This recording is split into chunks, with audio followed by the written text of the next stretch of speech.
او که ټولنه داسې وه طالبانو چې ټولنې ته ګناه راغله ما لي وللمعصیه ما لي ما د ګناه په مابین کې څه کار ده. طالبانو د ده دا ننګ و غیرت صفر ته راسي. هغه څوک چې ملا ده، هغه څوک چې رهبر ده، هغه څوک چې مشر ده، هغه څوک سپینګیری ده، هغه څوک چې ملک ده، دغه طالبانو چې د حمیت و ننګ صفر ته راسي. ټولنې ته فساد یو نفر راوست، ټولنې ته فساد د چا له طرف نه راځي؟ طالبانو راځي راځي راځي راځي. او ټولنه کې چې څوک موجودي؟ غیرت موجودي. بیا طالبانو زه به لږ د خپلې ټولنې درته یم. د موږ موسهي ولسوالۍ د طالبانو سره له دې کابل ته ګوره ډېره نږدې ولسوالۍ د طالبانو. خیر د دا صفت نه کوم، دا یو رښتونی حقیقت ده. تیرو 20 کلونو کې به طالبانو داسې کلي وي چې په هغو کلو کې ساز خامخا وغږول سو هلکانو ښځې راوستلې.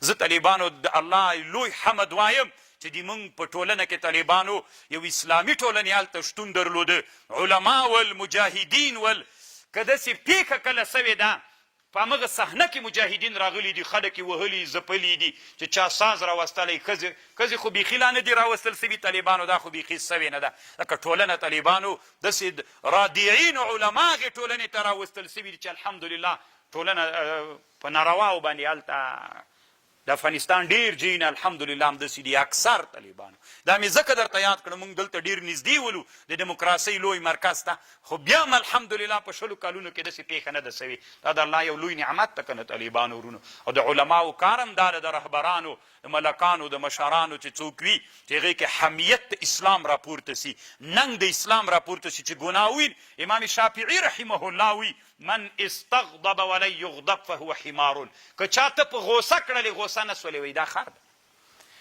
فتاوای کامله کې لیکلي دي وایي چا غوسه کړلې او غوسه نه سولې وی دا خر ده. وی هلته خو الله قرآن کې وایي والکاظمین الغیظ چې چا غوسه کړی ته غوسه وخوره. غوسه کېږې ولې؟ غوسه وخوره. قرآن وایي والکاظمین الغیظ والعافین عن الناس. دا ډېر خطرناک سوال د طالبانو.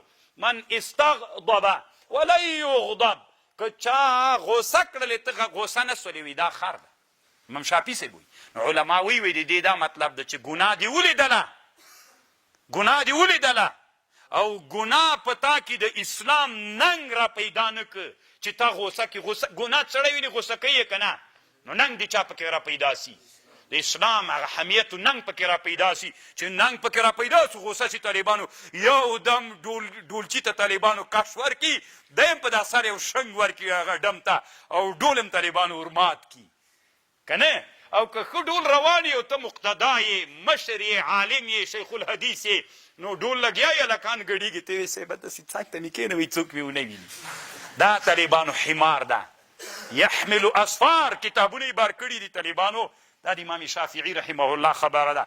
رحمک الله علیک یا سید قطب. طالبانو الله عز وجل دومره لوی هغه ورکړي. څومره ښه خبره طالبانو په ښه تعبیر یې وکړه.